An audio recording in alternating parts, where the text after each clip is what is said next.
I'm Dr. Jeff Kieliszewski, Forensic Psychologist. Welcome to my YouTube channel in Forensic Psychology. Today I want to talk about a case that is all over the media right now, the Jeffrey Epstein case, and share a little bit about my personal and professional experience pertaining to the case. So back in early 2019, I was contacted by a television producer that I had worked for before, and he said that they were developing a docu-series on a guy named Jeffrey Epstein. He said this guy was a wealthy New York financier who was connected to a lot of very important people. Now, you have to remember, this is prior to Epstein's arrest on federal charges. So his case had not really gained a lot of national attention at that point. He was convicted of solicitation of prostitution, I think it was in 2008, and served some jail time. But he was not on the national radar at that time. So I was brought in to the project to be a developmental consultant, do some writing for the show with a plan that I would offer some on-camera expert analysis and talent.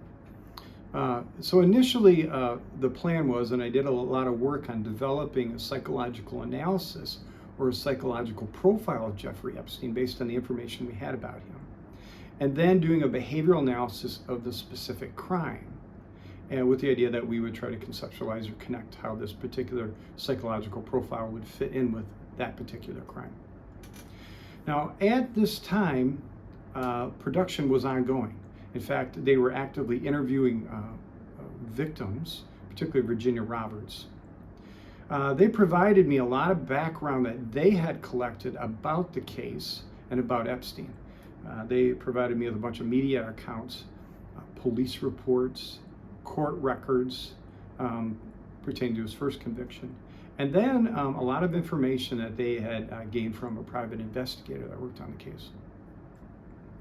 Now, one thing that was odd from the beginning, there were some initial emails, and then we had some phone discussions in this work, and then all of a sudden we abruptly switched to only communicating through a specific encrypted app on our phones. I thought that was a little odd, but I just sort of went with it. Now, so we got to the point where we had scheduled a shoot with me. I was going to fly down to Florida, and we were going to do some shooting in front of Epstein's home. I'd be out there talking about the psychological profile and the behavioral analysis of the crime.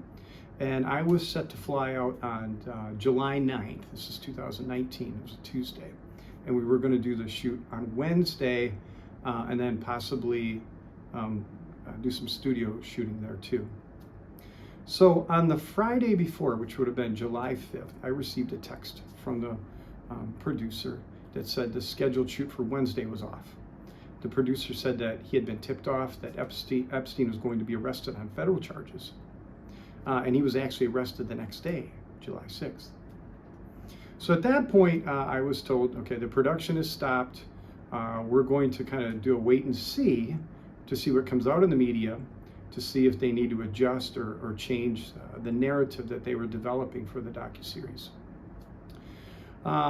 Some months later, I was contacted by the producer and said that plans had changed.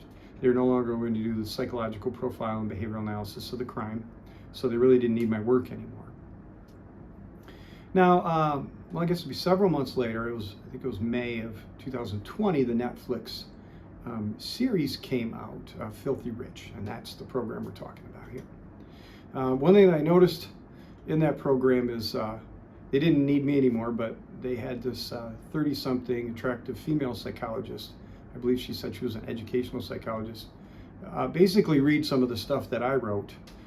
If you look at the program, check about her description of what grooming is. I wrote that, and it was pretty much word for word. I don't even know if I got credited as a writer on it. I didn't even check.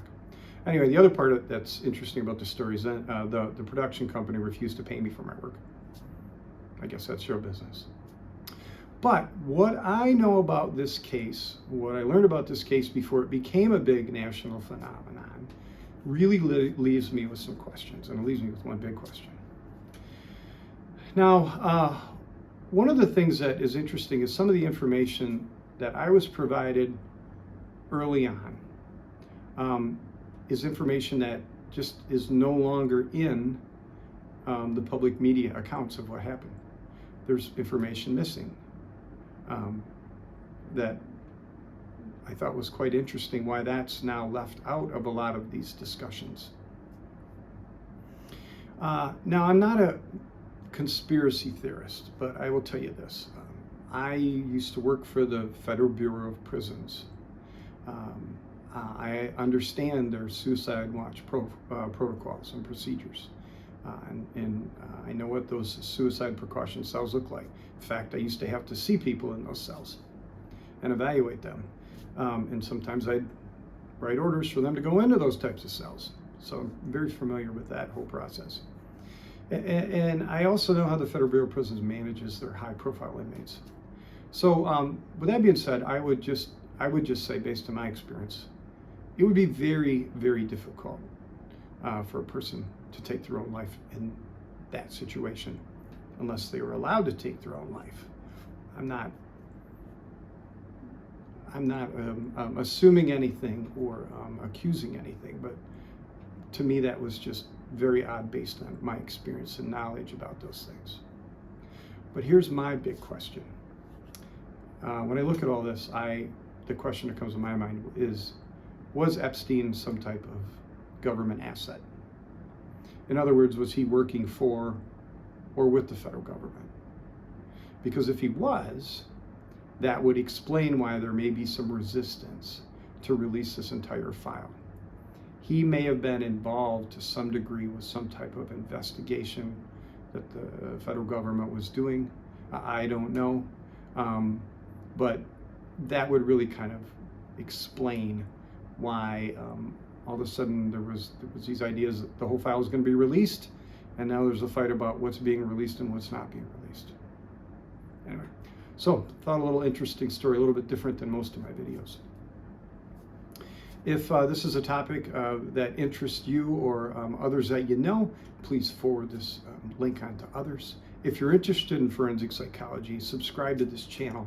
And I'm also on other social media outlets, TikTok, Facebook, and X, and Instagram. Everything's under Dr. Jeff Kieliszewski, forensic psychologist. Thanks.